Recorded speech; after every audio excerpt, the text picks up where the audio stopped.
அடியார்களுக்கும் இந்த குறுகிய கால உலக வாழ்க்கையில் சில சந்தர்ப்பங்களை அடிக்கடி தந்து கொண்டே இருக்கின்றார். இந்த சந்தர்ப்பங்களை அல்லாஹ் அடியார்களுக்கு தருவதற்கான நோக்கம், தருவதற்கான காரணம், அடியார்கள் இந்த உலகத்திலே அல்லாஹ்வுக்கு விருப்பமானவர்களாக, அல்லாஹ்வுடைய திருப்பொருத்தத்தை அடையக்கூடியவர்களாக,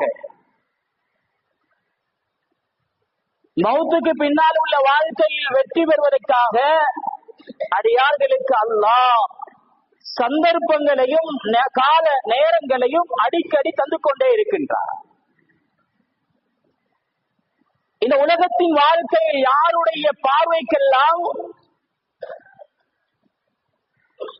கண்ணியமானவர்கள், உயர்ந்தவர்கள், நிம்மதியானவர்கள்,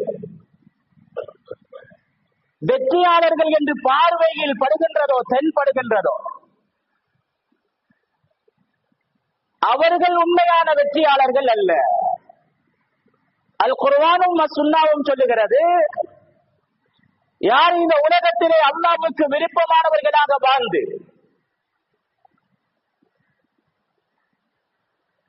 நரகத்தை விட்டும் பாதுகாப்பு பெற்று உயர்ந்த சொருக்கத்தை அடைவார்களோ அவர்கள் தான் ஜெயசீனர்கள், வெற்றியாளர்கள் என்று குர்ஆன் பேசுகிறது.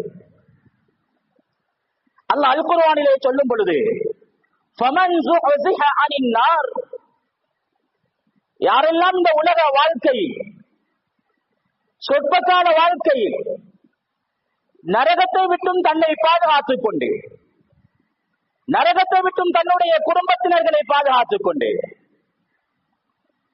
வஉதுகிலல் ஜன்னah, சொர்க்கம் நுழைவார்களோ அவர்கள் சொர்க்கம் நுழைவிக்கப்பட்டால், ஃபகத் ஃபாஸ, நிச்சயமாக அவர்கள் தான் வெற்றியாளர்கள், அவர்கள் தான் வெற்றி பெற்றவர்கள் என்று குர்ஆன் பேசுகிறது. இன்னொரு இடத்தில் அல்லாஹ் சொல்லும் பொழுது, இந்த உலகத்தில் நல்லவர்கள், அல்லாஹ்வை விசுவாசம் கொண்டவர்கள்,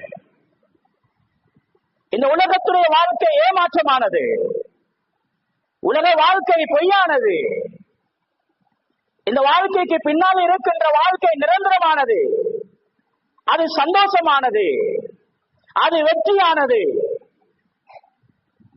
என்று நல்ல அமல்கள் இந்த உலகத்திலே செய்யக்கூடிய மக்கள், இவர்கள் வெற்றியாளர்கள், சொர்க்கத்திலும் உயர்ந்த சொர்க்கம் ஃபிர்தௌஸ் இருக்கிறது என்று குர்ஆன் பேசுகிறது.